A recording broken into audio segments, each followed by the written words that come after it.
everyone, it's Suzanne here at Anna's Flowers, showing you how to make your own custom patio planter.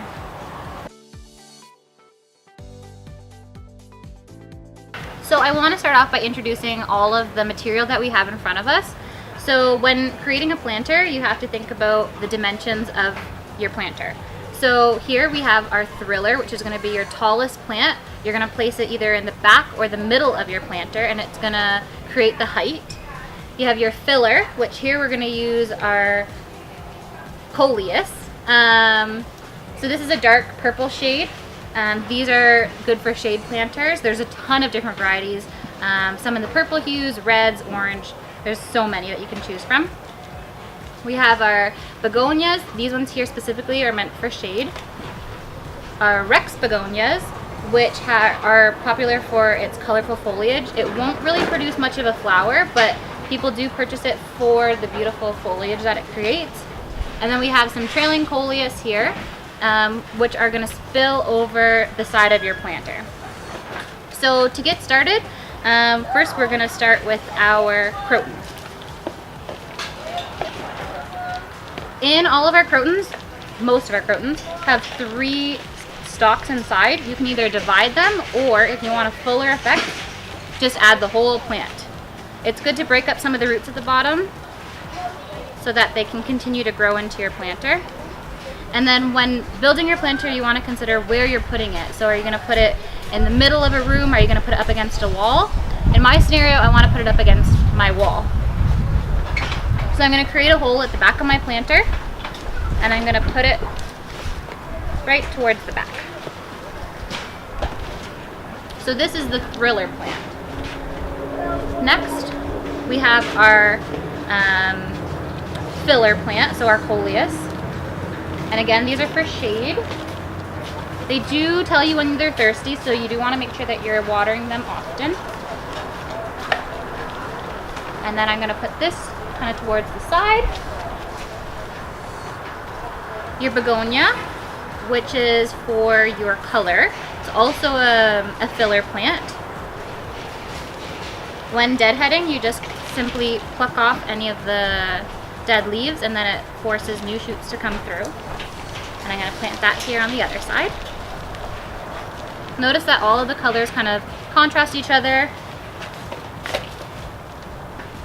The Rex begonia, eventually it's going to get heavy and spill over a little bit.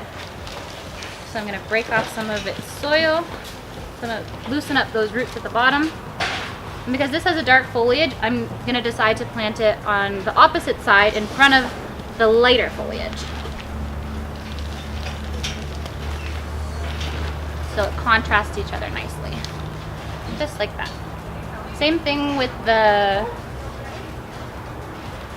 Coleus here. If it gets too long or branchy, you just pluck off the top, and then it becomes more full around the base. Lastly, I want to add my spillers, which here I have another type of Coleus that trails down. And I'm going to add that right here on the side. This will become nice and full and spill down. And then a couple little plugs we got here to fill any little gaps.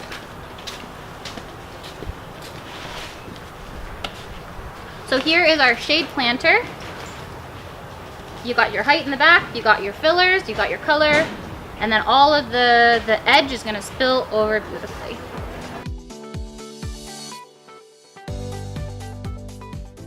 With respects to this specific planter, it is a little bit on the smaller side. So what we suggest is, because it's not as big, it's not going to retain as much water, that you water a little bit more frequently, maybe once a day on those hot, blistering summer days. Also, don't water blindly. So what you want to do is you want to check the soil, make sure that it's not that grayish hue, make sure that it's not hard and cracking. If it is, then obviously you want to go in and you want to water just so that it moistens all of the planter. Another thing is, when you're first beginning to make your planter, if you decide to make it and not purchase one already done up, in order for the roots to establish, you want to make sure that you water every single individual plant at its root and not from overhead.